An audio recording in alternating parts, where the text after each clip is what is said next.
all right, so I'm starting off the day. I want dopamine to kick in. I want focus, happiness, excitement for my goals, and I want to be super smart. Okay, so let's take that example and let's talk about some behavioral things that give the dopamine system buoyancy. And then we can talk about nutritional and supplementation things that really push it a little bit harder. So there are a couple things that we need if we want to be energetic and in focus. And I'm going to add another neurochemical on focus as we go along, just heads up. So if we want to have energy, we need that norepinephrine system working well. It works alongside a neurochemical called cortisol. And cortisol is always talked about as bad, this stress hormone, but you want cortisol high during the morning. You want it to peak in the morning and get you going. It's what wakes you up in the morning out of sleep, actually. And to do that, that's why I'm a big proponent of this, getting sunlight in your eyes first thing in the morning.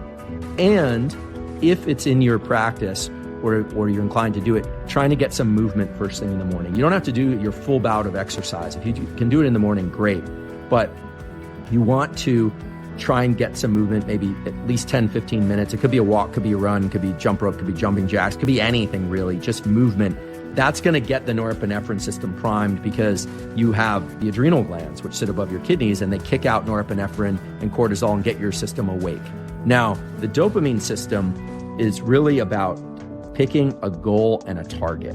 So this is why it's so crucial to identify what you're going to try and accomplish in, say, before noon or in the first hour of your day or the first 2 hours of your day. Really setting a goal, and even just setting that goal, you should just mentally reward yourself that you're on the right path for setting that goal. And to the extent that other things start to leap to mind, you should really try and push those aside and stay focused on that goal. The reason is, if you can stay focused on that, you're going to get the dopamine reward as you move forward. It's going to might feel a little tough depending on how well you slept or how poorly you slept. But if you reach that goal, you're going to feel a dopamine release. It's going to get you better at focusing on singular goals. Now, there's another way to get your dopamine in the morning that's going to take you off track. And I'm guilty of doing this. The other way to do it is to wake up, you feel kind of groggy, you are moving toward your goal, and you can also get your dopamine from picking up your phone and starting to flip through Instagram. You'll get your dopamine one way or another, but you're not really on a specific path unless your job is to go provide likes for someone that owns an Instagram account. So you want to pick a targeted goal and you want to move toward that goal. And ideally you do it in the early part of the day because it really does prime this dopamine system to be able to do that more regularly. So here's the thing that's really key is forward movement.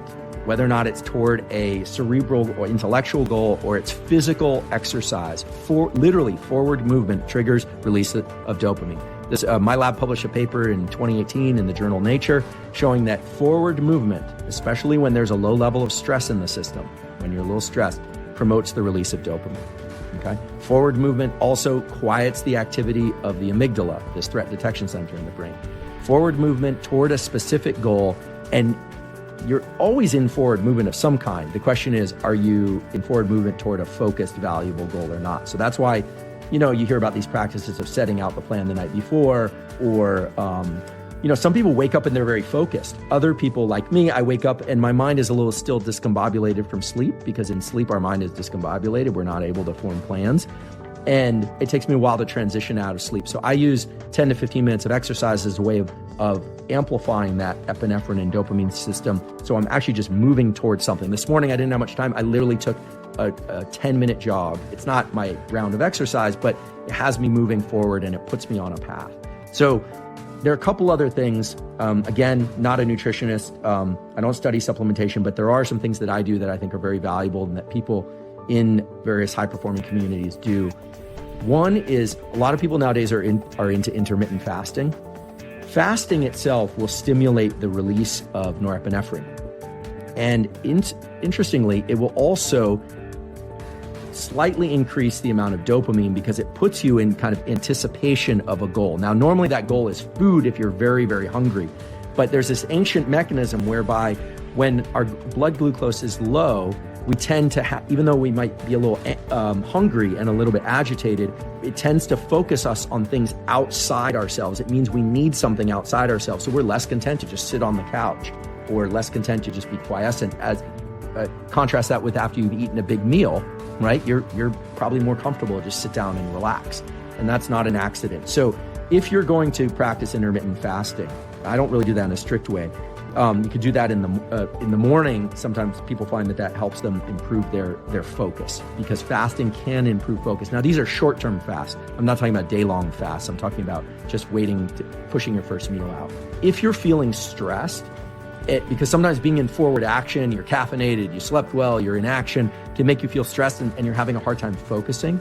The way you focus is by training the focus system. And the way you do that is by setting your sights on an immediate goal and a horizon that's close in that you know you can accomplish. And it can be an even trivial one. It can be, look, I'm going to make my cup of coffee. I'm going to sit down. I'm going to take care of 4 email, and that's it.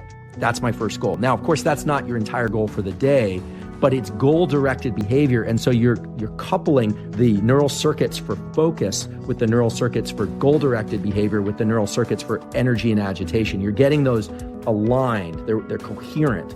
Whereas when you sit down and you look at your phone and you're getting likes from Instagram and trying to take care of some emails, your neurochemical systems are kind of split. They're incoherent. And it's no wonder that by 11 or 11:30, you haven't accomplished much, or you feel like you've been kind of overworked and you're a little discombobulated. You have regular, predictable, tractable practices that you know you can accomplish first thing in the day. It's not necessarily just about the practice. It's not about having a well-made bed. It's not about making a cup of coffee. It's about you being in control of the control circuits, because you have these brain circuits that are involved in controlling yourself and setting blinders on yourself when you need to and moving forward towards those goals. And if you don't practice those circuits, you don't take control of them, your brain is perfectly happy to go get dopamine any number of ways, get serotonin any number of ways. And so you can train up focus, you can train up goal-directed behavior. And what's cool about it is it's an amplifying effect, so that pretty soon you get up in the morning, you find yourself naturally in forward motion and naturally targeted on specific goals.